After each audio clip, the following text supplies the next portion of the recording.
নমস্কার বন্ধুরা, আশা করি সকলেই ভালো আছেন। তো শীতকাল চলে গেল, এরপরে বসন্তকাল। আর এই বসন্তকালের শেষ থেকেই শুরু হয়ে যায় গরমের দাপদাহ। তো গরমকালে আমাদের কয়েকটা জিনিস মাথায় রাখতে হবে, যে এই সময় কিন্তু আমাদের শরীরে জলের ঘাটতি প্রচুর পরিমাণে দেখা যায়। সেই জন্য আমাদের গরমকালে প্রচুর পরিমাণে জল, শরবত জাতীয় পানীয় এবং স্নান খুব জরুরি। অবশ্যই ডাবের জল খেলে এই সময় খুবই উপকার। এছাড়াও আমাদের খাবারের মধ্যে খুব সহজপাচ্য রান্না আমাদের খেতে হবে। আর যেটা গরমের মধ্যে বিশেষ করে রোদে বেরোলে আমাদের অবশ্যই সাথে ছাতা এবং যাতে রোদ চশমা আমরা বা সানগ্লাস ইউজ করতে পারি সেইটা আমাদের খেয়াল রাখতে হবে। কারণ এই তীব্র গরমে আমাদের সূর্য থেকে ইউভি রে আসে, যেটা আমাদের শরীরের পক্ষে বা চোখের পক্ষে খুবই ক্ষতিকর। সেই জন্য আমাদের সানগ্লাস পরে চোখকে সুরক্ষিত করতে হবে এবং ছাতা নিয়ে অবশ্যই যাতায়াত করতে হবে, যাতে আমাদের শরীরে জলের ঘাটতিটা সেইভাবে না দেখা দেয়। এর জন্য আমাদের প্রচুর পরিমাণে জল খেতে হবে এবং শরবত বা পানীয় নিতে হবে। তো এই সময় মেন সমস্যার মধ্যে যেগুলো হয়, একটা হচ্ছে পেট খারাপ বা আমাশা। এছাড়াও যেটা হয় স্কিনের প্রবলেম বা চর্মরোগ।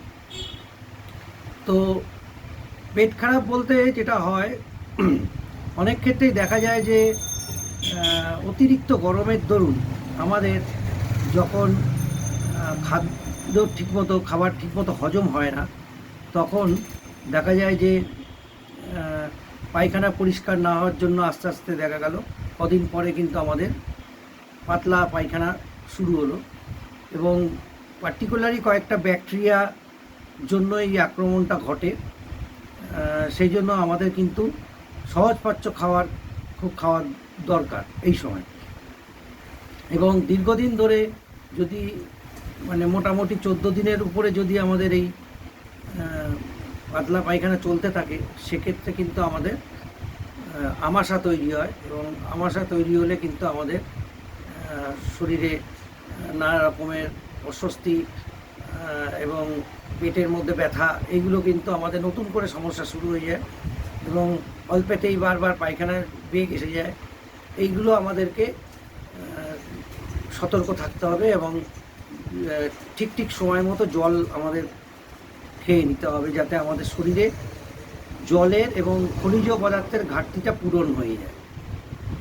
আর এই সময় মেনলি ডায়রিয়ার যে সমস্যা তৈরি হয়, সেখানে ভাইরাসের মধ্যে রোটা, এন্টারো, এডিনো, নরওয়াক এবং ব্যাকটেরিয়ার মধ্যে ভিব্রিও কলেরি, সালমোনেল্লা, সিগেল্লা, ইকোলাই এই জাতীয় ব্যাকটেরিয়া ইনফেকশন হয়। এছাড়াও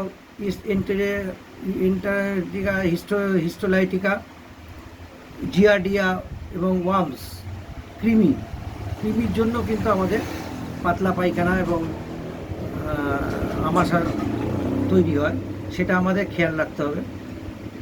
আমাদের অত্যধিক গরমের জন্য শরীর শুষ্ক হয়ে যায়, ফেটে যায় চামড়া। সেটা আমাদের যাতে শরীরে জলের ঘাটতি পূরণ করা যায়, সেই জন্য আমাদের জল পান করার ক্ষেত্রে আমাদের কিন্তু খেয়াল রাখতে হবে। আর এই সময় শরীর দুর্বল হয়ে গেলে পালস বা প্রেশার কমে যায়, সেটা আমাদের খেয়াল রাখতে হবে, যাতে প্রেশার খুব পড়ে গেলে আমাদের শ্বাসকষ্ট না হয়, সেটার দিকে আমাদের নজর রাখতে হবে। আর ডায়রিয়ার যেটা হলো মেন চিকিৎসা হচ্ছে জল এবং খনিজ পদার্থের ঘাটতি পূরণ করা। এর জন্য আমাদের ইলেকট্রোলাইট জাতীয় খাবার, ইলেকট্রোলাইট পানীয় নিতে হবে। সেই জন্য জল এবং ইলেকট্রোলাইট পানীয় যেন ঠিক ঠিক সময় আমরা নিতে পারি, সেটা আমাদের খেয়াল রাখতে হবে। আমাশা হলো মেনলি বাইরে খাবার থেকে এবং কোনো অনুষ্ঠান বাড়িতে খাওয়ার পর থেকে যদি ফুড পয়জনিং হয় সেক্ষেত্রে আমার সাথে তৈরি হতে পারে, সেটা আমাদের খেয়াল রাখতে হবে। আমাদের সেই জন্য অনুষ্ঠান বাড়িতেও আমাদের খুব হালকা খাবার খেতে হবে, যেটা আমাদের সহজেই হজম করতে পারবো, সেই রকম খাবার আমাদের খেতে হবে। আর স্কিনের রোগ বা চর্মরোগের ক্ষেত্রে আসি, এক্ষেত্রে যেটা হয় প্রচুর ফোড়ার উৎপাত এই সময় হয়। ফোড়া একের পর এক বেরোতে থাকে। মেনলি হঠাৎ করে গায়ে বিভিন্ন র্যাশ বা ফুসকুড়ি বেরোয় গরমের জন্য। তখন আস্তে আস্তে দেখা গেল তার উপর একটা যে র্যাশগুলো বেরিয়েছে তার উপর একটা কালো মামড়ি মতো পড়তে থাকে, এবং যখনই একটা বাদামি বর্ণের দাগ আসে রৌদ্রের উত্তাপে, তখন সেটা সান ট্যান বলা হয়। এটাও কিন্তু গরমকালে একটা বিরাট সমস্যা। সান ট্যানের জন্য আমাদের অবশ্যই রোদ চশমা বা ছাতা ব্যবহার করতে হবে।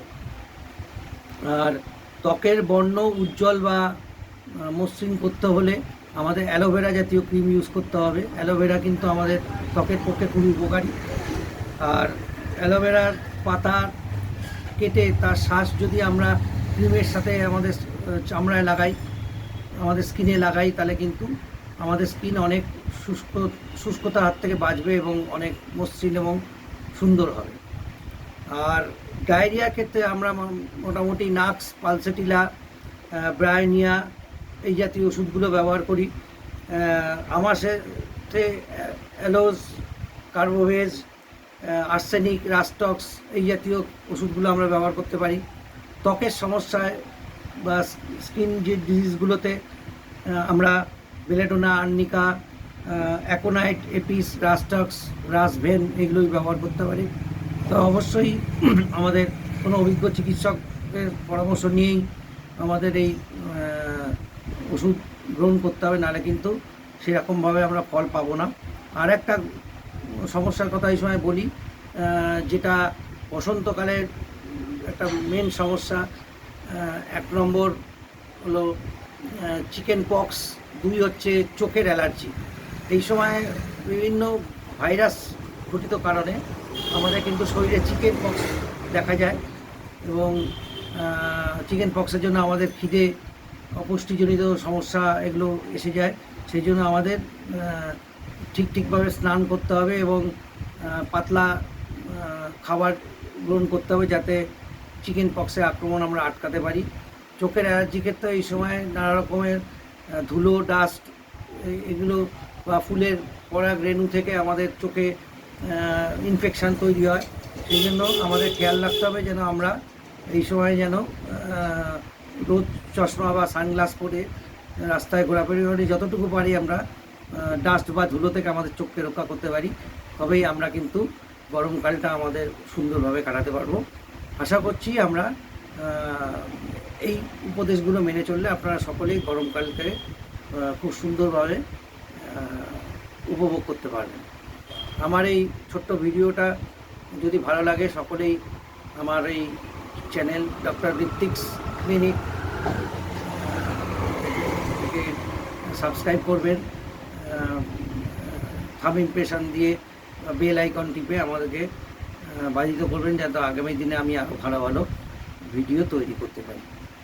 নমস্কার।